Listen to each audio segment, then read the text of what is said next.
Хәерле көн, Татарстан. Хәерле көн, хөрмәтле телевизор караучылар. Һәр барчагызга күтәренке кәеф, уңышлы эш көне телибез. Туры эфир студиясында сезне сәламлим мин, Айзилә Батырханова. Бүген 18 февраль, пәнҗешәмбе. Максат итеп қойган һәр эшегез уң булсын. Кызыклы факт, дөньяда якынча 40 меңнән артык һөнәр бар икән.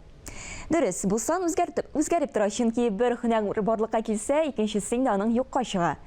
Мәсәлән, әле яңа гына блогер дигән тагын бер һөнәр барлыкка килде. Татарстан Республикасы президенты каршындагы татар телен саклау һәм үстерү мәсьәләләре комиссиясе матбугат.ру порталы белән бергәлектә әлеге татар блогерларын таныту максатыннан блогер татар дип исемләнгән бәйге игълан итте. Бу гади генә бәйге түгел, төп шарт социаль челтәрләрдә, ВКонтакте, Инстаграм сәхифәләрендә, YouTube каналда һөнәрең турында татарча сөйләү. Конкурс кагыйдәләре буенча 10 җиңүчегә акчалата бүләк тапшырылачак. Бәйгегә гаризалар кабул итү берничә көн элек тәмамланды. Жюри әгъзалары бәя бирүгә кереште. Тапшыруыбызның бүгенге кунагы блогеры татар бәйгесен оештыручы Данил Сәфәров беренче нәтиҗәләрне игълан итәргә килде. Данил әфәнде, исәнмесез? Хәерле матур көннәр сезгә. Исәнмесез, сезгә дә рәхмәт чакырганыгыз өчен. Безнең әлбәттә беренче очракта саннар кызыксындыра. Менә блогерлар хәзер бик күп. Ә менә һөнәри блогерлар татарда күп микән? Әйе, бу бәйгене башлаганда да нәкъ менә сез әйткән сорауны үз-үзебезгә биргән идек. Бармы соң алар? Мондый бәйге оештыру гомумән актуальмы дигән шик-шөбһә бар иде. Әмма игълан иткәч, эшне башлагач, чыннан да бик кызыклы кешеләр килеп чыкты. Араларында 10 мең, 20 мең, 30 мең, 50 мең, 100 меңгә хәтләр җиткән укучылары саны җиткән блогерлар бар. Без аларны белми идек, тандый кешеләрнең булганын. Нәкъ менә шундый кешеләрне табыр өчен дә эшләгән идек бу бәйгене. Һәм алар бар. Бәйгенең үткәрелү вакытына бераз кыска кебек тоелды. Шәхсән миңа үземә, чөнки бер ай гына вакыт бирелде. Ул чынлыкта бер ай гына булмады. Без игълан иттек инде бу бәйгене 2020 елның декабрь ахырында ук. Ни өчен шулай тоелгандыр бәлки, менә шушы яңа ел бәйрәмнәре, аннары яңа ел каникуллары белән бераз гына бу турыда бик ишетелмәде. Әмма дә ләкин менә шушы яңа еллар узу белән без аны игълан иттек. Аннары менә шушы көн килеп җитәрәк инде менә бу пиар кампанияны да арттыра башладык. Шуңа күрә менә соңгы көннәргә июльдә аның пиары да дип әйтик. Шулай да менә ничә гариза кабул итеп алды сезнең инде комиссия? Барлыгы 130-дан артык гариза килде. Без моны башлаган вакытта 50-дән артса без бик шат булыр идек дип башлаган идек. Менә 130-дан артты. Һәм дә алардан менә хәзер инде 65-не сайлап алдык. 65-тән 25-не сайлап алдык. Хәзер менә 25-тән 10-ны сайлыйсы бар. Менә шулай кыскарта шорт-лист дип атыйлар бит инде, шулай әйтә, менә җиңүчеләр санына килә. Аудиторияга килгәндә кемнәр күбрәк катнашкан икән? Олылармы, әллә инде яшьләрме? Шунысы шатландыра, төрле яшьтәге кешеләр бар. Ә инде тематикага килгәндә, әлбәттә, бу аңлашыла да, күбрәк аш-су осталары. Аш-су осталары арасында хатын-кызлар бит инде урта яшь һәм уртадан өлкәнрәк яшьтәгеләр. Аларның менә 30, 40, 50 мең подписчиклар дип әйтик инде, русча әйтеп әйткәндә булган блогерлар шактый икән. Менә без мин менә мәсәлән моңарчы 1-2 кешене генә белә идем, алар 10-тәгә якын, 10-тәдән артып китә икән. Бәйгегә багышланган матбугат конференциясендә сез бер фикер әйттегез. Әгәр дә инде менә шушы һөнәри блогерларны без күрсәтсәк, аларның һөнәрләренә карата мәхәббәте тагын да артыр иде дип. Менә сез бит инде беренче булып әлеге эшләрне күрдегез. Мәхәббәт сизеләме менә шушы һөнәреңгә карата? Үзеңнең һөнәреңне социаль челтәрләрдә күрсәтү, ул үзеңнең һөнәреңне яратуның бер билгесе шикелле кабул итәм мин аны. Менә без һәрберебез иртән эшкә барабыз, шулай бит. Кемдер яратып бара, кемдер яратмый бара. Бу бөтен тормышыбызга йогынты ясый торган әйбер. Әгәр дә син яратып барасың икән, сиңа үзеңнең һөнәрең турында сөйләү ул кызык кына дип уйлыйм мин. Кайберәүләр менә шимбә, якшәмбедә эшли, арттан куган өчен түгел, ә үзенең һөнәрләрен яраткан өчен. Шуңа күрә, әгәр дә менә бу бәйге аркылы үзеңнең һөнәреңә башкачарак карый алсаң, аны ярата башласаң, biz менә аеруча шат булыр идек. Ә менә шулай бөтен тормышыңны социаль челтәрләргә элеп бару һәм инде менә шушы эшеңне бөтен серләрен ачып салу, ул дөрес микән? Ничек уйлыйсыз? Әле серләрне ачкан чыга. Бар бит әле менә шундый һөнәрләр бар, аларны бик күрсәтергә дә ярамый.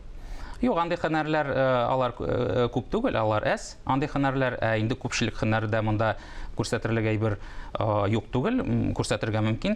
Һәм бу бит әле бер момент бар монда. Син үз һөнәреңне күрсәтеп, үзеңнең эшләгәнеңне күрсәтеп, үзеңнең экспертлыгыңны да алга чыгарасың. Сиңа инде эксперт буларак мөрәҗәгать итә башлыйлар. Мәсәлән, син стоматолог, ти ничек эшләгәнеңне күрсәтәсең, сиңа клиентлар килә шул рәвешле.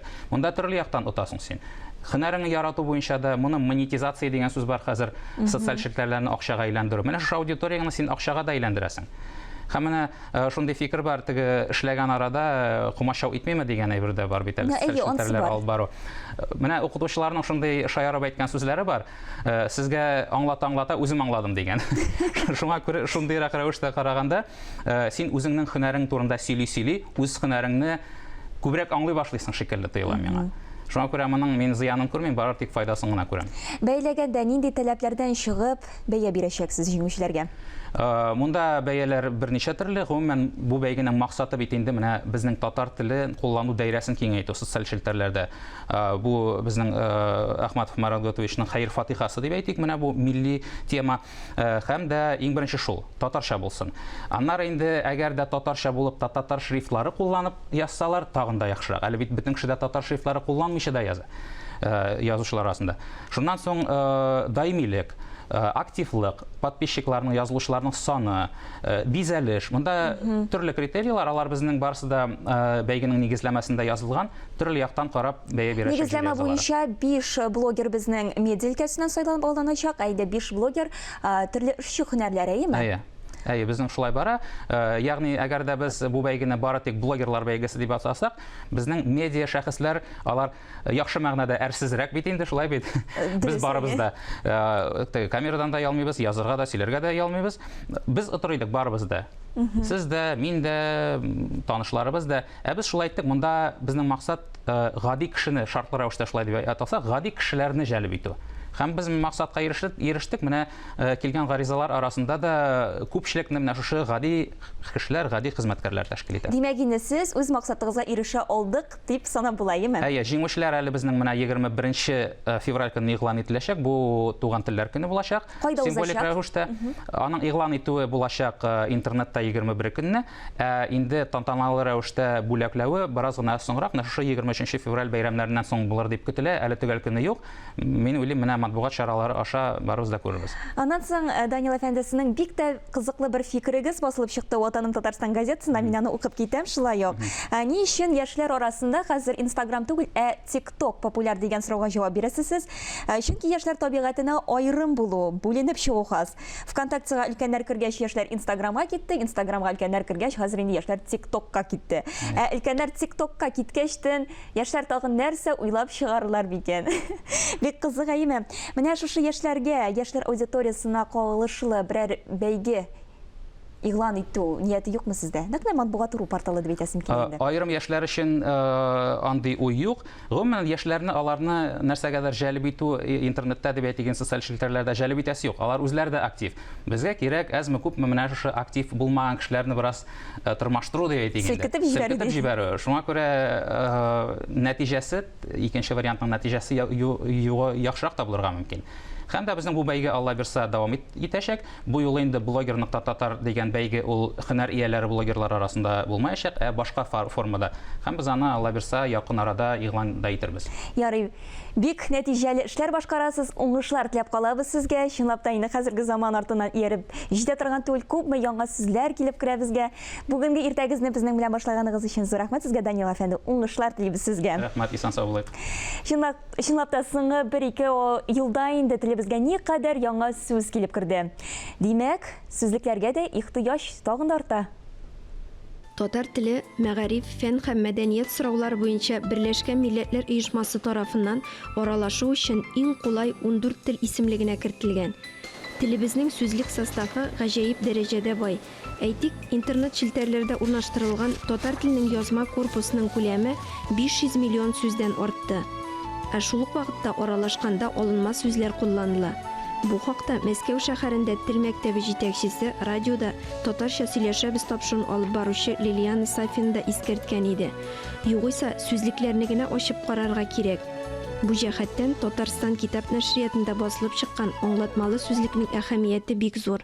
Ул инде элек-электән сүзлек чыгаруга игътибар кимеми дип әйтәсем килә. Чөнки ул ихтыяҗдан да тора. Безнең халык сорый, без инде күп кенә күргәзмәләрдә башка җирләргә, чит илләргә, Мәскәүгә, Санкт-Петербургка йөрибез ел саен. Инде иң сорала торган китапларның берсе ул да булса сүзлекләр. Бәяләп бетергесез олы хезмәтне Галимҗан Ибраһимов исемендәге Тел, әдәбият һәм сәнгать институты галимнәре, Татарстан китап нәшрияты мөхәррирләре бергәләп эшләгән. Төзүче сүзне каяндыр алды да күчерде дә язды түгел. Аның беренчедән ул сүзне алырга ярыймы? Ул сүзме гомумән? Бәлки ул сүз тезмәдер, бәлки ул тагын ниндидер берәмлектер. Сүзлектә аның һәрберсенең үз урыны бар. Һәр нуктаның, һәр үтернең, алар һәр аңлатманың, алар төп-төгәл булырга тиеш. Практика белән бер яктан, икенче яктан сүзлек теориясе белән дә шөгыльләнәбез. Аңлатмалар нинди булырга тиеш? Дөньяда кемнәр аның белән шөгыльләнә? Нинди яңалыклар бар? Соңгы 5 елда безнең бүлек кенә 20 сүзлек чыгарды. Алар турында киң җәмәгатьчелек белми дә. Менә ул кыенлыклар сүзлеге. Ул бит юк. Орфография сүзлеген чыгардык. Узган елны 2 сүзлек. Аннары терминологик сүзләрне, аннары лингвистик терминнар сүзлеген яңадан эшләп чыгардык. Безнең хезмәтләребез бик күп. Сүзлекләр барысы 6 томда булачак. Әлеге басмалар татар теленең барлык байлыгын үз иченә ала. Сүзлектә хәзерге татар әдәби теленең актуаль лексикасы, телебезнең ничек үсүе, үзгәрү һәм баюы чагыла. Яңа чыккан аңлатмалы сүзлегебездә 17 меңнән артык сүз һәм 2 меңнән артык фразеологик берәмлек теркәлде. Алфавит рәвешендә бирелде сүзләр һәм сүзнең басымы куелды. Бүгенге көндә татар теленең күп томлыгы фундаменталь аңлатмалы сүзлеге күләме һәм эчтәлеге буенча иң тулы басма. Аңлатмалы сүзлек милләтнең, телнең иң әһәмиятле, иң мөһим китабы, иң мөһим сүзлеге генә түгел. Сүзлек үзе дә менә Анатоль Франц, мәсәлән, француз галиме һәм язучысы әйткән, сүзлек ул алфавит тәртибендә төзелгән бер җиһан дип. Чынлап та татар телен шушы тулылыкта чагылдырган башка бер нинди китапта, бер нинди хезмәттә юк. Менә ул аңлатмалы сүзлек һәм һәр милләтнең дә шулай ук. Сүзлек хәзерге җәмгыятьтә һәм кешеләр тормышында барган үзгәрешләрне исәпкә алып төзелгән. Элек чыгарылган сүзлекләрдән аермалы буларак, әлеге басмада соңгы вакытта сөйләмгә кергән яңа сүзләр дә бар. Менә ул тулыланган һәм төзәтелгән 11 меңнән артык сүз һәм 2 меңнән артык фразеологик берәмлекләрне туплаган татар теленең аңлатмалы сүзлеге. Бу сүзлек Татарстанда һәр оешмада өстәл китабы булырга хокуклы. Галимҗан Ибраһимов исемендәге Тел, әдәбият һәм сәнгать институтының лексикография бүлеге хезмәткәрләре бәяләп бетергесез зур хезмәт башкара. Хөрмәтле тамашачылар, бүген бездә кунакта әлеге институтның лексикография бүлеге мөдире Ринат Сәфәров. Ринат әфәнде, исәнмесез? Хәерле матур көннәр сезгә. Сезгә әлеге сүзлекне тапшырам. Менә без инде әлеге видеозмада да карап киттек. Беренче басма 2015 елда нәшр ителгән һәм инде һәр ел саен ул нәшр ителеп барган һәм менә 5 елдан артык вакыт узып киткән дип әйтсәк тә була. Шул вакыт аралыгында татар теленең лексик составы ни дәрәҗәдә үзгәрде икән? Лексик состав, гомумән һәр теленең лексик составы ул һәр вакыт үзгәреп тора. Шунда ассызыклап үтәсем килә, сүзлекләр чыгып бастырылгач та алар инде искерә дә башлый. Чөнки сүзлектәге теркәлгән сүзләр алар һәр вакыт кичәге көнне теркиләр. Менә сез әйткән 15 елдан 20 елга кадәр генә дә шактый яңа вакыйгалар күп булды.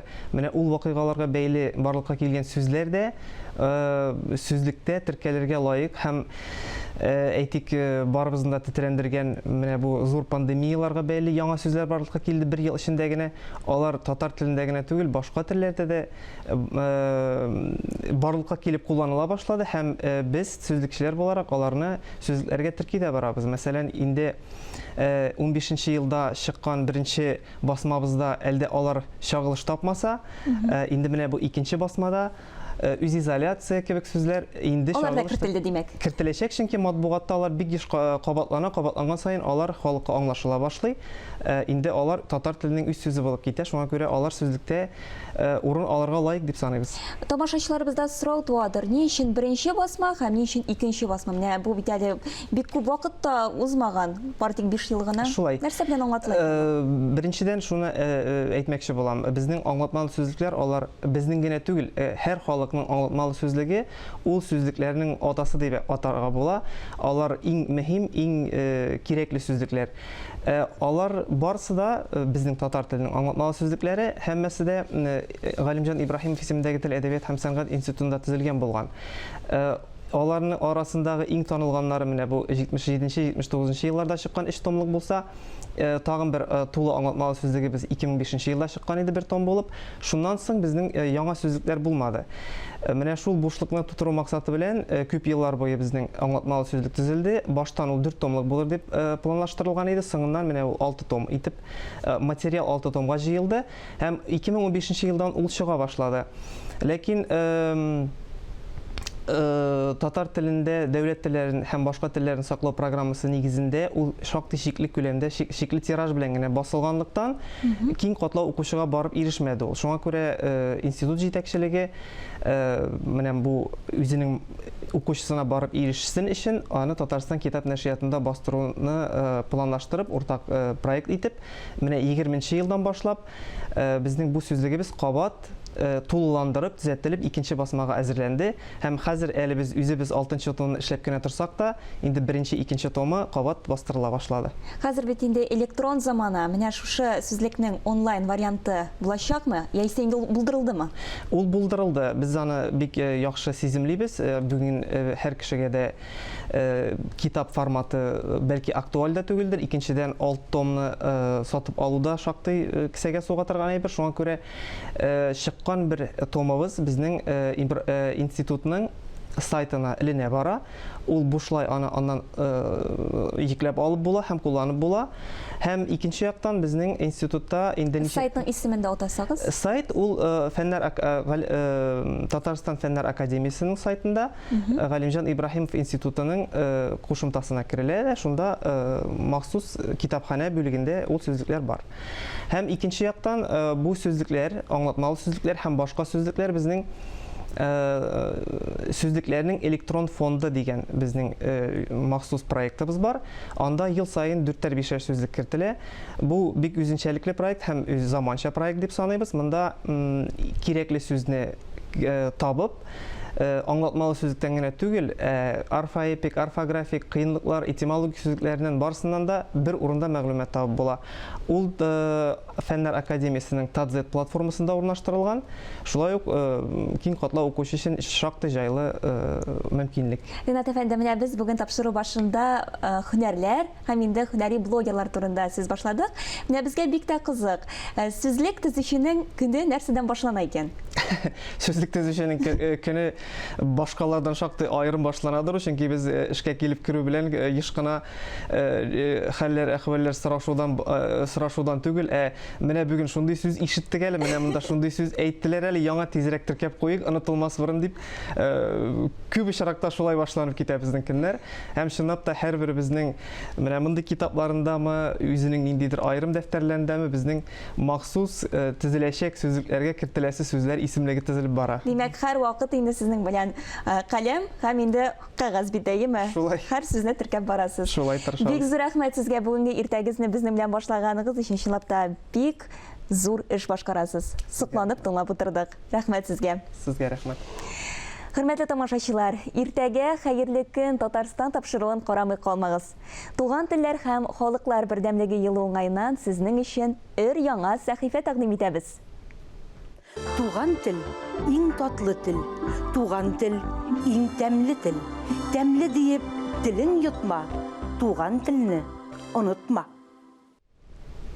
Уңыш ачкычы һәрберебезнең үз кулында. Бүгенгә мин Айзилә Батырханова һәм тапшырубызның иҗат төркеме сезнең белән саубуллашабыз.